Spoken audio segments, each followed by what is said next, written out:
Il est 8h14 sur Studio Qualité. Nous sommes heureux de recevoir ce matin Chaim Messika. Chaim Messika qui est le porte-parole du ministre israélien des Finances, Moshe Kahlon, et qui est le délégué du parti Kulanu au sein du Congrès juif mondial. Chaim Messika, bonjour, Boker Tov. Bonjour, Boker Tov. Merci d'être venu ce matin dans notre studio avec vous. C'est moi qui vous remercie. Nous allons parler, des domaines, des très vastes deux domaines de juridiction du ministre israélien des Finances, Moshe Kahlon, que vous côtoyez au jour le jour.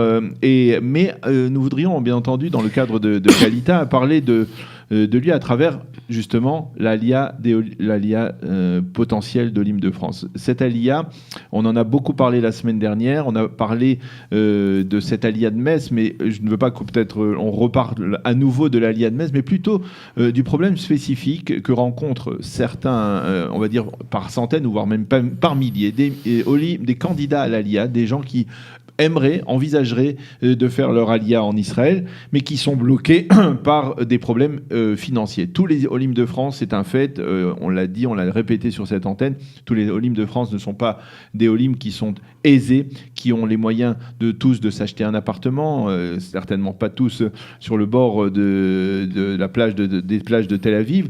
Ce sont des Olim qui peuvent être issus de couches sociales plus défavorisées, qui n'ont pas les moyens, qui vivent souvent grâce aux diverses allocations en France. La question que l'on se pose, et quand je la pose à celui qui est le porte-parole du ministre israélien des Finances, c'est est-ce que l'État d'Israël a la capacité de venir en aide, d'augmenter, on va dire, les aides qu'il pourrait fournir à des couches sociales défavorisées, des Olim qui sont issus des couches sociales défavorisées, afin de faciliter leur alia? Alors, d'abord, merci de m'accueillir chez vous aujourd'hui. Ce que je peux vous dire, la question que vous posez, c'est est-ce que l'État d'Israël a les moyens? Bien entendu que l'État d'Israël a les moyens. Le budget de l'État d'Israël, c'est 390 milliards de shekels cette année. Pour les 2 années à venir, c'est énormément d'argent. On a en plus bénéficié depuis quelques années d'excédents au niveau budgétaire. Oui. Donc au niveau... l'économie israélienne se porte bien. Se porte à merveille. Maintenant, effectivement... Alors pourquoi justement pourquoi ça ne se fait pas? Pourquoi de par votre proximité avec le ministre des Finances, est-ce que vous avez la capacité de lui dire: tu sais, il faudrait que l'on envisage d'augmenter, par exemple, les aides sociales pour certains Olim, de la même manière que cela se fait pour les Olim à travers, par exemple, le panier de l'intégration qui est fourni par le ministère israélien de l'intégration. Est-ce que, par exemple, le ministère des Finances a la possibilité d'augmenter les aides sociales, même de manière, on va dire, partisane pour certains Olim? Alors, c'est ça que je veux vous dire. Je vais certainement vous étonner. D'abord, effectivement, vous dites que je suis porte-parole de Moshe Kahlon, mais je vais parler aussi un petit peu en mon nom, c'est-à-dire en nom d'un Olé de France. En tant qu'Olé Hadash, parce que vous êtes vous-même Olé Hadash. Bien entendu, comme vous, comme tout le monde, comme tous les gens qui... Plus ou moins Hadash, on va dire. Plus ou moins Hadash, exactement. Donc, ce que je veux vous dire, c'est que ça va peut-être vous étonner, mais en fait, comme l'a très bien dit Ariel Kandel sur cette antenne il y a quelques jours, on ne compte pas. Les Français en Israël, on n'existe pas dans le paysage. Je vais vous dire pourquoi on est shkoufim, comme on dit. Exactement. Je vais vous dire pourquoi. Je vais vous dire pourquoi on est shkoufim. Parce que d'abord, on est très divisé, mais surtout parce que on ne compte pas en tant que force politique. On n'a aucune force politique. On est des zéros au niveau politique. Vous entendez bien ce que je vous dis? Oui. Ça veut dire que y a des gens qui ont compris comment fonctionne la démocratie israélienne. Nous, on n'a pas compris encore. On ne sait pas que les autorités politiques, les gens, les politiciens, les gens, les Chavrei Knesset, les ministres, les premiers ministres, tous les premiers ministres, etc., ils ne nous voient pas dans le paysage. Ils ne nous prennent pas au sérieux? Bien sûr qu'ils ne nous prennent pas au sérieux, parce que non seulement on est divisé, mais en plus, on passe son temps à se casser du sucre sur le dos, toute la journée. Et le problème, c'est qu'en plus, les Français n'arrivent pas à se dire qu'ils sont dans un pays, ils sont arrivés maintenant. Oui. Vous avez fait votre alia. Maintenant, il faut s'intégrer. Pour s'intégrer, il faut rentrer dans la marée politique, il faut rentrer dans cette... On va en parler tout à l'heure, mais ce que je veux dire, c'est que Si vous passez votre temps à vous, si on passe son temps à se disputer, ben de l'autre côté, les autorités politiques israéliennes, elles, qu'est-ce qu'elles voient? Elles voient qu'à un moment, si on démontre pas qu'on a un koach hatzbah, c'est-à-dire une puissance de vote, si on ne démontre pas qu'on a une puissance de vote, on n'aura jamais de possibilité d'arriver à influencer la politique israélienne. Ça, ce que vous dites là, c'est aussi ce que pense Moshe Carlon? Mais c'est pas ce que pense Moshe Carlon, il est même pas là. Il n'est même pas sur cette histoire. Il nous voit même pas encore, même s'il y a un Chaim Messika à l'intérieur qui a de temps en temps parle avec lui, etc. On n'existe pas. Moi, Chaim Messika, j'ai aucune importance. C'est tout ce Kahal derrière magnifique qui est venu par phases successives en Israël et qui a des besoins différents, qui a des façons de se comporter différentes. Il y a des gens qui sont venus depuis 35 ans, 40 ans, etc. Je parle même pas de ceux-là. Je parle de ceux qui sont une vingtaine d'années et ceux qui sont en train d'arriver aujourd'hui. Tous ces gens-là ont des besoins différents. Et Moshe Carlon, encore une fois, il les regarde même pas pour l'instant aujourd'hui, ces gens-là. Il voit d'autres d'autres populations qui l'intéressent et qu'il peut plus facilement cibler. Bien entendu. Par exemple, c'est-à-dire lorsque Moshe Carlon se rend par exemple dans une ville de développement, dans des villes du Negev, etc., il sait que c'est une population qu'il peut toucher d'une manière ou d'une autre en prenant des mesures qui sont importantes. Et Moshe Carlon, on l'a vu dans son histoire, on va dire politique, lorsqu'il prend des mesures, il sait prendre des mesures sociales qui vont favoriser l'ensemble de la population. C'est-à-dire pas seulement un petit secteur, pas seulement les Olim de France ou d'autres Olim, mais l'ensemble de la population. On l'a vu dans le cas des téléphones portables où il avait, en tant que ministre des Communications, fait baisser de manière drastique le prix des portables, le prix des communications téléphoniques. Et on le voit aussi dans sa manière d'essayer de faire baisser le prix des appartements, même si c'est pas toujours réussi, c'est pas tout le temps, c'est pas toujours facile. Il essaye de manière délibérée de faire baisser le prix des appartements pour que ceux-ci soient plus accessibles. C'est donc, vous dites que c'est une force politique qui manque à la LIA de France pour essayer de faire passer ce genre de message, parce que si effectivement on avait une force politique, eh bien Moshe Carlon serait peut-être plus réceptif à une telle revendication comme celle que je formulais, comme le fait d'accorder une aide supplémentaire, des allocations supplémentaires aux Olim de France.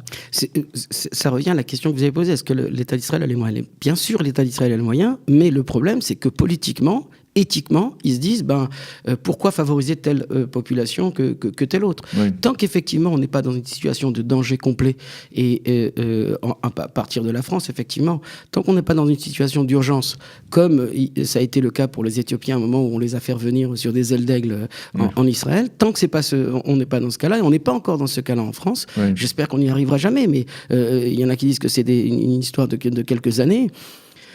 Mais en tout cas, tant qu'on n'est pas dans cette situation, de toute façon, l'État d'Israël... Personne ne s'inquiétera véritablement de l'Alliance de France. L'État d'Israël ne laissera jamais tomber les Juifs de France, c'est évident, d'accord. Mais seulement, il faut savoir, effectivement, comment on les considère aujourd'hui. On les considère pas comme des comme une alliée de détresse, bien sûr. Non, on les considère pas comme une alliée de détresse. On les considère comme des gens qui ont les moyens de venir, etc. Et on ne bénéficie pas, je vais dire, du fait que depuis des années, les Français viennent en vacances en Israël, qu'il y en a beaucoup qui dépensent à tort et à travers, et les Israéliens nous voient effectivement comme des gens. Le fait que vous soyez dans la proximité de Moshe Carlon, vous essayez de lui expliquer ce phénomène? Si vous voulez, ils n'ont pas encore saisi, les autorités politiques, aussi bien que tous les autres n'ont pas saisi, bien que Moshe Carlon, il est très chevratique, très social, très social, économique. Très penché sur ses bien sûr, parce que lui-même, il est né en Libye, donc c'est une sorte de Olé Khadash lui aussi, puisqu'il est venu avec ses parents, il était tout petit, il a vécu dans les immeubles de Hamidar, qui est l'équivalent des HLM, et c'est les HLM israéliens, donc c'est encore pire que tout. Donc c'est quelqu'un qui est très porté vers le social.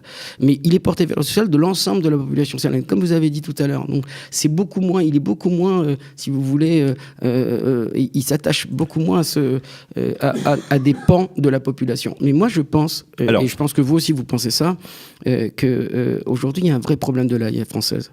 Il y a un vrai problème. C'est-à-dire qu'il y a beaucoup de gens qui retournent en France. Et ça, c'est un vrai problème. Je vais vous raconter une petite anecdote, puisque vous avez dit que j'étais aussi le représentant de Colano au sein du Congrès juif mondial et du Congrès sioniste. J'avais été l'année dernière au Congrès sioniste, il y a 2 ans, au Congrès sioniste mondial. Et puis, j'avais balancé un chiffre comme ça. Il y avait une sorte de VADA, une sorte de commission. Et puis, j'avais dit... donc, j'étais représentant, effectivement, de Koulanou, donc du gouvernement, à l'intérieur du congressionniste mondial. Et je dis, voilà, il y a quelques 20% des gens, des Français, qui retournent en France. Et là, il y a une des personnes qui était très gentille au début avec moi, qui a pris une chaise et qui voulait me la jeter sur moi. Pourquoi ? Parce qu'elle me dit, quoi ? Comment tu peux dire des choses comme ça ? L'État d'Israël, machin. Mais on a le droit d'essayer d'améliorer les choses. C'est une des choses importantes à faire. Il faut même bien si ce chiffre, c'est comprendre difficile à déterminer. C'est-à-dire, c'est un chiffre peut-être arbitraire. Peu importe, effectivement, que le chiffre était un peu trop Mais important, ça mais il existe. Mais je vais vous dire, c'est comme quand vous vendez un produit. Lorsque vous avez 100 personnes qui sont contentes dans l'utilisation du produit, mais qu'il y en a un qui n'est pas content, une seule personne qui n'est pas contente, elle va faire un ramdam extraordinaire autour de ce produit, négatif, et ce qui va se passer, c'est que le produit va avoir une mauvaise réputation. Lorsque une famille, et on ne parle pas d'une famille, on parle de centaines de familles qui retournent en France, moi-même à Sarcelles, par exemple, je suis originaire de Sarcelles à la base, les autorités de Sarcelles, les gens de la mairie de Sarcelles me disent qu'ils reçoivent des gens qui retournent d'Israël. Donc on a un vrai problème, et c'est ce que j'essaye de faire comprendre à Moshe Carlon et à toute son équipe. Et c'est pas évident, parce qu'il y a toujours en fait l'idée derrière, non pas du budget, est-ce qu'on a les moyens ? Bien sûr qu'on a les moyens. Il y a l'idée que vous avez soulevée tout à l'heure, c'est pourquoi favoriser les Français et pas les autres. Non, ça c'est une question, mais il y a l'idée peut-être de se dire, pourquoi vais-je favoriser les Français alors que, Moshe Carlon peut se dire ça, pourquoi vais-je favoriser les Français alors que les Français, comme on l'a vu dans un récent sondage publié dans le Marco Rishon, votent en immense majorité pour le Likoud et pour Bibi Netanyahu et pas pour moi. Alors, ça aussi, c'est un calcul politique, effectivement. Ça, c'est un calcul politique. Bien sûr. Mais si vous voulez, le sondage que vous évoquez, il dit qu'effectivement, 27% ont l'habitude de voter pour Benjamin Netanyahou, je crois 17% pour... Non, 45% pour Benjamin Netanyahou, 17% pour Bennett, et seulement 3-4% pour Carlon. Hein. Alors c'est ça. Non, il y a 26% effectivement qui ne savent pas pour qui voter. Il y a 26% qui ne savent pas pour qui voter. Il y a 26 il y a 26 sur Benjamin Netanyahou. Ce que je veux simplement dire aux gens ici, dans votre radio qui vous écoutent, je veux simplement leur dire que l'Aliyah, c'est important, mais ce qui est le plus important, c'est la Klita. C'est de s'intégrer, c'est de pouvoir avoir des réfrigérateurs remplis, c'est pouvoir manger et être une parnasse sa famille de Bekavod. C'est pour ça, encore une fois, que moi, je suis rentré dans ce parti politique de Moshe Carlon. Parce que je pense que maintenant, le combat, ce n'est plus la Aliyah, ce n'est plus de prendre un Boeing et d'arriver en Israël. Aujourd'hui, le combat, c'est Chevrati, c'est d'arriver à être intégré dans la société israélienne. Alors justement, est-ce que, par exemple, parmi ceux qui reviennent, comme vous le disiez, c'est 20% ce chiffre que vous citiez, qui reste à vérifier. Oui, mais disons enfin, 10%, disons entre 10 et 20%. Mais disons que ces gens-là, est-ce que finalement, ils n'ont pas attendu de l'État d'Israël beaucoup plus que l'État d'Israël était capable de les aider dans leur processus d'intégration, justement? Est-ce que peut-être que au niveau de la préparation n'a pas été aussi précise, aussi profonde qu'elle aurait dû être, et finalement on attendait beaucoup de l'État d'Israël. Or l'État d'Israël, jusqu'à présent, n'a pas suffisamment les moyens de faire pour ces Olim. Écoutez, vous encore une fois, je répète, le plus important, effectivement, c'est d'être intégré en Israël. Je pense qu'aujourd'hui, les Olim de France n'ont pas intégré Israël encore. Ils sont encore en France. Il y en a une certaine partie, effectivement, qui sont en Israël, qui vivent, etc. Mais il faut absolument que les Olim de France comprennent à un moment que ils doivent rentrer dans cette vie israélienne. Ils doivent participer à la hatzlacha, Alors, et comment on fait ça ? à la réussite. C'est des deux côtés. Et il faut que ce soit le gouvernement qui prenne ces choses en main. C'est-à-dire que non seulement le gouvernement a les moyens, mais le gouvernement a l'obligation de le faire. C'est pas seulement et pour ça, il faut de l'argent, et l'argent. C'est ce que dit toujours Moshe Carlon. Moshe Carlon, il dit toujours la même chose. Il dit la réalisation, la ASIA, c'est de l'argent.